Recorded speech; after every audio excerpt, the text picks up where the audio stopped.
देख तेरे आंगन में कैसे कमल के फूल। कब तब धीरज धरेगा, तब विचलित होएगा तब नहीं, रोएगा तब नहीं, गिड़गिड़ाएगा तब नहीं। मैं तो तेरी एक बार में ही बात सुन लेता हूं, तू बार बार मत कह। बोले मैं बहरा थोड़ी हूं, मैं अंधा भी नहीं हूं, मैं गूंगा भी नहीं हूं, मैं सबकी सुनता हूं, सब मुझे बजते हैं, मैं सबकी टेर सुनता हूं, लेकिन समय आने पर मैं सबका काम भी करता हूं।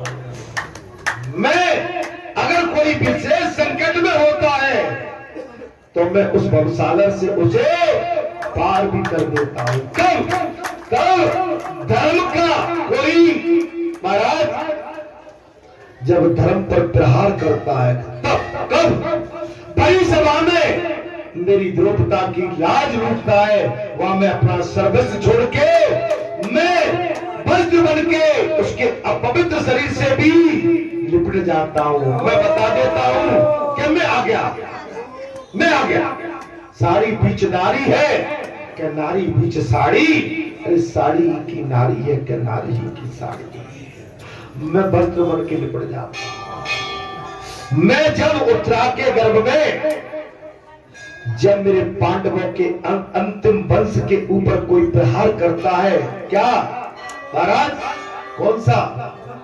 ब्रह्म अस्त्र। तो मैं अपने भगत के उस गुप्त अंग में प्रवेश कर जाता हूं। मैं अपनी परवाह न करके अपने भक्तों के अंश की उस माता के गर्भ में जाके रक्षा भी कर देता हूं। प्रमाण है, ये मेरा प्रमाण है। जो चल नहीं पाते उनको चला देता हूं, जो सुन नहीं पाते सुना देता हूं, और रोने वालों को हंसा देता हूं, हंसाने वाले को मौका पड़ता तो रुला भी देता हूं। लीला तेरी तू ही जाने, लीला तेरी तू ही जाने, तेरी लीला का न पाया कोई पार, लीला तेरी तू ही जाने, तेरी लीला का न पाया कोई पार, लीला तेरी तू ही जाने, वो तेरी लीला का न पाया कोई पार, लीला तेरी तू ही जाने, तेरी लीला का न पाया कोई पार, लीला तेरी तू ही जाने, अपने भाव करके सिरों मणि धार, लीला तेरी तू ही जाने, अपने भाव करके सिरों लीला तेरी तू ही जाने। जो भैया कुछ खा के नहीं निकलेगा, अरे भाई कैसे विचित्र महाराज देख रहे हो? अगर कम ताला फूट जाए कह के मट्टी डालो तो भैया, अरे राम राम, अरे बढ़िया आनंद में आकर वो वृंदावन दाम रे रहते जा राधे राधे,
अरे तुम्हारे ढोलक वाला भी क्या था? ये क्या तपस्या? ये तुम्हारा बताता है स्वभाव कि तुम कहां रोकते। आपका गला बताता है कि गला नहीं। अरे ऐसे मुझे समझाने से नहीं मेरे भाई। 5 बजे से कितने बजे से? अब कितना टाइम हो रहा है? कितने घंटे हो गए महाराज? अभिमान नहीं कर रहा हूं, गर्व नहीं कर रहा। थोड़ा गले में तो हम गले को करत करत अभ्यास के जड़म हो तो सुना। मैं कथा के ऊपर आखा हूं महाराज। चोटिका बोली, हे सुरश्रेष्ठ, मुझे ऐसा पुत्र दीजिए जो मेरे वंश की वृद्धि करने वाला, सदा ही मित्रों को आनंद देने वाला और सुशील तथा विनीत हो, सरल भाव का। हम कैसे हो? तुम तो भाग जाते हो भाई। बैठे करो, बैठने में आनंद आता है। कथा से जो जी चुराते हैं ना, फिर कथा भी उनसे जी चुराने लगती है। तो बांसुरी नहीं बजा पाते फिर अपनी, अकेले में बांसुरी खूब बजती है। वो देखो होता क्या कि मैं आज ये भजन गाऊंगा अकेले बस गुनगुनाते, लेकिन जब भीड़ के सामने उनकी बांसुरी फट जाती है। बांसुरी सदा बजती है। तब महादेव ने साहब कह दिया, चिंता मत करो, इसमें कोई संदेह नहीं। तुम जैसा चाहती हो वैसा ही पुत्र मिलेगा। महाराज, वो मनोवांछित कामना को प्राप्त करेगा और जो निष्काम भाव से मेरी पूजा करेगा वो मोक्ष की प्राप्ति करेगा। भाव कैसा हो? निष्काम। देखो, अगर बंदूक हाथ में और बंदूक के छोड़ के हम भगे तो फिर बंदूक लेना ही बेकार है। लाइसेंस मत लो, ऐसा बंदूक का लाइसेंस मत लो कि हमारी बंदूक का कोई और उठा ले जाए। देखे, जो अपनी कला का, अपने हथियार का, अपने परिवार का, अपने समाज का, अपने राज्य को अगर सुरक्षित न कर सका, उसके लिए बलिदान तक देने पड़ते हैं। आपने सीमा पर, बॉर्डर पर देखे होंगे, वो कोई जाति भेद नहीं रखते हैं। वो निष्काम भाव से राज्य की सुरक्षा के लिए मोहताज और बिल्कुल तैयार खड़े रहते हैं। गोली भी पड़ती है सीधे। बात तब है, हम आए हैं अखाड़े में, शादी में, ब्याह में, समाज में, परिवार में, गांव में, गली में, हम इस योग्यता रखते हैं, तैयार रहना चाहिए। पता नहीं कि हमें कौन सा आदेश मिल जाए, हमें क्या करना पड़े।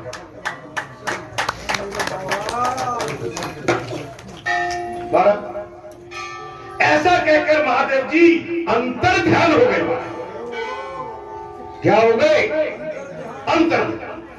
और चोटिका ने व्याजी से कंपिजल नामक पुत्र प्राप्त कर लिया। कंपिजल पुत्र प्राप्त कर लिया। चोटिका द्वारा स्थापित होने से वो शिवलिंग चंडकेश्वर नाम से विख्यात हो गया। अतः सूत जी ने तब कहा, मैं कथा को थोड़ी देर में विराम की ओर ले जाऊंगा। अगर कोई भजन करना चाहे तो अब कर सकता है। भजन कोई कहना चाहता है, अरे आप भी कह लो, आपका गला ठीक हो जाएगा। आप सवेरे से गुनगुना रहे हो।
जब हो शरीर क्या होगा तेरी माँ बहुत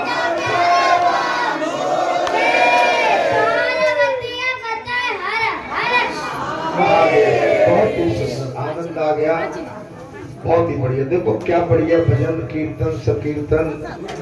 अब जी चूंकि बच्चियों को इतना बढ़िया ज्ञान और धर्म का मार्ग, साधना का मार्ग, और बचपन से अभी मैं टीवी में देख रहा था, एक 3-4 साल का बच्चा है, वो भागवत कथा का उच्चारण करता है। आपने देखा होगा, 4 साल का बच्चा है, भागवत कथा का इस समय बहुत टीवी में चल रहा है और बड़े शब्दों को मात दे रहा है। और उस बच्चा क्या कहता है मालूम है ना? बोले तुम भक्ति कब करोगे? भक्ति तो बोले बचपन से ही भक्ति का बीज आ जाना चाहिए। और मनुष्य बोले इंतजार करता है बुढ़ापे का। बोले बुढ़ापे में तो आपका शरीर थक जाता, आप बैठ नहीं पाते, बोल नहीं पाते, कीर्तन नहीं कर पाते, भजन नहीं और चल नहीं पाते। भक्ति का बीज तो बचपन से ही आना चाहिए। धन्य आनंद आ गया। जिस भी माँ का बेटी की जो बेटी है, निश्चित आपने अच्छे संस्कार दिए और छोटे बच्चों को हमेशा धार्मिक पुस्तकों का अध्ययन भी कराने के लिए उन्हें प्रेरित करना चाहिए। ठीक है, मैं थोड़ा कथा की ओर आता हूँ, इसके बाद मैं कथा को विराम दे दूंगा। ठीक है, आप कथा को समझेंगे। विश्वामित्र की उत्पत्ति आती है। क्या आती है? और राज प्राप्ति वशिष्ठ मुनि के आश्रम पर नंदिनी द्वारा सेना सहित विश्वामित्र जी का चमत्कार है और नंदिनी के कोप से उनका पराभाग तथा राज त्याग कर तप करने का निश्चय है। यहाँ पर सूत जी ने साफ कह दिया, महाराज गाधी की महारानी भी मंत्र के सिद्धि से हुई चरु का बच्चन करके उसी वर्ष में गर्भ धारण कर दिया। कौन? गाधी की महारानी। गाधी कौन है? विश्वामित्र जी के पिताजी। कथा को मैं ऐसे समझ आपकी समझ में बात आ जाए। अगर आपका मन लग रहा हो तो कथा क्यों नहीं, तो मैं विराम दे देता हूं। थोड़ी सी कथा है, टाइम अभी नहीं हुआ है, इसलिए मैं समय भी पूरा कर देता हूं। यहाँ पर प्रसंग आता है महाराज संतों का, महात्माओं का, वेदों का, शास्त्रों का, धर्म का, त्याग का, वैराग का, पूजा का और सब और संसार में कर्म करने का, बस ये व्यवस्था। लेकिन हमारा कर्म यदि धर्म से जुड़ा हो, हमारा कोई भी संसारी कर्म अगर धर्म से जुड़ा है तो हमारी उन्नति और वृद्धि होगी। और हमारी एक पीढ़ी नहीं, कई पीढ़ियों के लिए वो बीज पड़ेगा। एक पीढ़ी के लिए अमर हो जाएंगी आपकी पीढ़ी। कब? तब धर्म से जुड़े रहोगे। तब ये संसार का चमाचम, जिस संसार की चकाचौंध, अब आपने पता नहीं, मैं तो अभी विदेश में भी होके आया हूं, वहां की चकाचौंध को देख के मेरी आंखें थक जाती थी, मैं बैठ जाता था। क्या करता था? ऐसे आप समझ गए, आप समझ गए, ऐसी चकाचौंध हमें नहीं चाहिए। हमको ये सृष्टि, हमको ये प्रकृति, हमको ये भक्तों का, संतों का समूह चाहिए, जहां हमारी पूरी, कहते महाराज, अंदर की प्यास बुझे। अंदर की प्यास। बेटा इधर जाटो, यहां से जा, हटाओ उनका चोला। अर्थात गादी की महारानी ने भी मंत्र से सिद्धि किए हुए, मंत्र से सिद्धि की हुई चरु, जल, खीर, जलयुक्त और चरु का बच्चन करके उसी वर्ष में गर्भवती हो जाती है। खीर भी जल, जल के बगैर खीर नहीं। मैं ठीक बोल रहा हूं? बगैर जल के तो आपका कोई काम हो नहीं सकता। आप दूध को भी तपाएंगे तो जब तक उसमें 2 छींटे जल के नहीं देंगे महाराज, तब तक दूध भी पवित्र और स्वादिष्ट नहीं हो सकता। भगवान की जय। मैं दूध याव के लिए झूठ नहीं दे रहा हूं।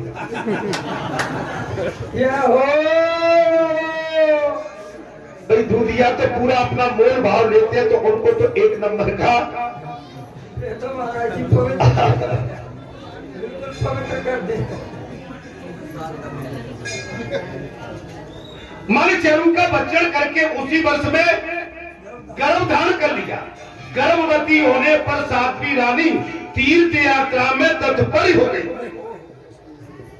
कहां चली गई? तीर्थ यात्रा। गर्भवती होने के बाद तीर्थ यात्रा और अनेक प्रकार के व्रतों का पालन करने लगी। गर्भवती हुई, तपस्या की पुत्र प्राप्ति के लिए, गर्भवती हो गई। अभी मैंने कुछ समय पहले जो कथा कही थी अब आ गई आपके सामने। मैंने कही ना, अगर माता चाहे तो अपने गर्भ से भगवान को निकाल सकती है। जय हो मेरे बाबा। यहाँ पर गादी की महारानी व्रत का पालन करने लगी। जहाँ वेद मंत्रों की ध्वनि हो वह बड़े बड़े हर्ष से हो जाती थी और सुनाई। 10वां मास पूर्ण होने पर उन्होंने भी उत्तम कांति से युक्त पुत्र उत्पन्न किया। 10वें महीने में उत्तम कांति वाला एक पुत्र उत्पन्न किया, जो चराचर जगत में विश्वामित्र जी के नाम से प्रसिद्ध हुए, जो इस कलयुग में विश्वामित्र जी के नाम से विख्यात हुए। जैसे शुक्ल पक्ष का चंद्रमा आकाश में प्रतिदिन वृद्धि क्यों प्राप्त होता है, ठीक उसी प्रकार महाभाग विश्वामित्र जी नित्य प्रति बढ़ने लगे। शुक्ल पूर्णिमा, शुक्ल पक्ष का चंद्रमा, शुक्ल पक्ष में चंद्रमा धीरे धीरे बढ़ता है ना, ऐसे ही विश्वामित्र जी दिनों दिन बढ़ने लगे। जब वे युवावस्था में संपन्न एवं राज करने में समर्थ हुए, तब उनके पिता गादी ने उन्हें राज्य पर अभिषेक कर दिया और इसके बाद राजा गादी अपनी पत्नी के साथ वन में चले।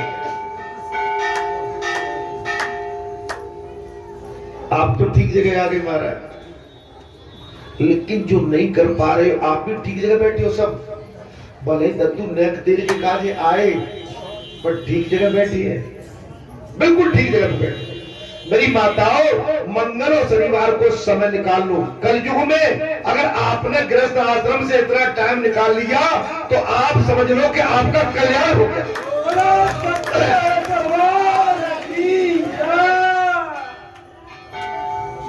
और मैं तो आपको यही बैठा मिल जाऊंगा। मेरा दूसरा स्टेशन कोई है ही नहीं। मेरा दूसरा स्थान स्टेशन और घरोना, जो तुम्हारे मन अक्सर ले तो गिर जाए परीक्षा ले तब लग बैठे अहो बचाई, तब लग तुम ऐसे बोल पाए। मैं तुमको यही बैठा मिलूंगा हमेशा। आई बहुत सी माताएं तो कहती होंगी जी बाबा तब देखो तब झी बैठो मिलते। सवेरे हम पूजा को आते हैं तो यहाँ पर सुंदर सुंदर कांड करते मिलता है और दिन आते हैं तो झी बैठा रहता है। जब बाबा को काम है कि नहीं काम, बोले कब आते हैं तब झी बैठा मिलता है। भाई हनुमान कई परसा करे, अरे पुरपुर कीन प्रणाम और राम काज कीने बिना सो मोल कहा। आप अपने मन में ठान लीजिए राम के काम को करते रहिए। और इस समय तो बालाजी का काम चल रहा है हमारे पास, तो बिल्कुल अभी वो भी है। भैया कहां जा रहे हैं, तुम कहां जा रहे हो पता नहीं, घर पे भी हो जाता है। तुम्हें तो एक बढ़िया मिल गया बहाना, मैंने पक्का बहाना सामान डला बाजार का, मैंने कि हमारा बहाना वहां लगा है। एक मैं बात कह रहा हूं, हंसने वाली बात था। आप अपना एक निशान, एक स्थान, एक नियत समय, चाहे खेत का, चाहे खलियान का, दुकान का, मकान का, आपका समय सटीक होना चाहिए। सटीक समय भोजन का, भोजन में यही लूंगा, बस इतना ही लूंगा, इसके आगे नहीं। इतने टाइम पे सो जाऊंगा और इतने टाइम पे उठ जाऊंगा, चाहे गणगौर चारे क्यों ना हो। सच्चे दरबार की जय। घनघोर जाना क्यों, लेकिन उठना है। ये नहीं माने अगर आपका निशाना सटीक है, आपका दृढ़ विश्वास संकल्प सटीक है, तो इंसान सोच तो ले उसका इरादा क्या है। आप अपना तो अपना, अरे संसार की तकदीर और तस्वीर दोनों बदल सकते हैं। दरबार की जय। संसार की तस्वीर और तकदीर दोनों बदल सकते हैं। कब? अब जब आपका संकल्प पक्का हो तब। और आपका संकल्प डमाडोल है, बोले नेक देर को तो अच्छा लगा, नेक देर में बरसात बहुत अच्छी लगी, मर गए जी बंद कब होगी। अब भैया जी तो कथा है बंद होगी तब ही होगी भाई, नहीं है भाई। पहले तो तुम कह के बादल आवे और बादल आ गए तो बरसने दो।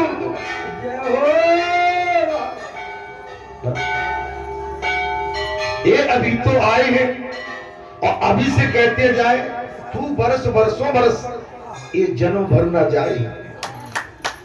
बरसों बैरन जरा जम के बरस। धन्य बाबा। विश्वामित्र जी हमारे पैदा हुए, राज्य का संचालन में नियुक्त होकर भी विश्वामित्र जी प्राय ब्राह्मणों के स्वागत सत्कार एवं सत्संग में संलग्न रहते थे। राज्य भी करते थे और धर्म कर्म में हमेशा सबसे ऊपर रहे। आप काम करिए, आप शिक्षा ले लो, केवल सरसों बेचबो, सरसों पैदा करबो, गेहूं पैदा करबो और नौकरी करबो, यही काम नहीं है। और शादी में साड़ू के जा जाए वो, सारे के जा जाए वो, अरे मामा फूफा के जा भी चले जाए।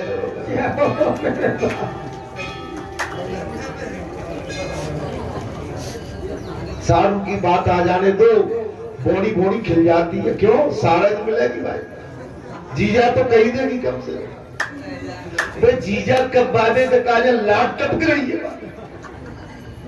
बुरा मत मानिए भैया। अरे फूफा कब बाले, फूफा बोलिए बालाजी। फूफा कब बाले मेरे भाई, मामा में कब राई है? एक ही चीज है, जीजा। बच्चों से अरे मैं तो ऐसी बात कह दी है, मैं संसार की वृद्धि से आपका मुंह भंग करना चाहता हूँ। अब भी नहीं जा रहे साड़ू के जहां, लेकिन घर में धर्मपत्नी पहुंच रही है मेरे बहन के जहां। भाई बेचारे मजबूरी में वजन ढो के जाना है वहां। एक समय उन्होंने वन में प्रवेश किया। आप घर में रहिए गली में, लेकिन भगवान से नाता जोड़िए, ईश्वर से नाता। अपना आपका धर्म न चला जाए, आपका धर्म गया, आपका सर्वस्व गया। राज्य संचालन में नियुक्त होकर भी विश्वामित्र जी प्राय ब्राह्मणों के स्वागत सत्कार एवं सत्संग में संलग्न रहते थे। क्या साड़ू के लिए नहीं, साले के लिए नहीं, है ना? धर्म में संलग्न। एक समय उन्होंने वन में प्रवेश किया, और बहुत से हिंसक पशुओं को मारा। फिर जेठ की तपती हुई दोपहरी में भूख प्यास से पीड़ित होकर महात्मा वशिष्ठ के आश्रम पर पहुंच गए। कौन? विश्वामित्र। वशिष्ठ जी ने भी निरपश्रेष्ठ विश्वामित्र जी को आया देखकर प्रसन्नता पूर्वक उनकी आगमनी करी।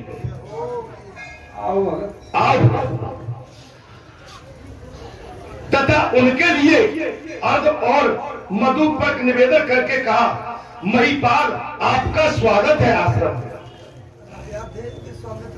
हे महिपाल आपका स्वागत है, कहिए मेरे आश्रम पर पधारे हुए आपका मैं कौन सा अभिष्ट कार्य पूर्ण करूं। आपका इस आश्रम पे आना, और आप कहिए मैं आपका कौन सा अभिन्न या आपका कौन सा अभिष्ट कार्य करूं। तब विश्वामित्र जी बोले, मुनिवर मेरी इंद्रियां प्यास से व्याकुल हो रही है,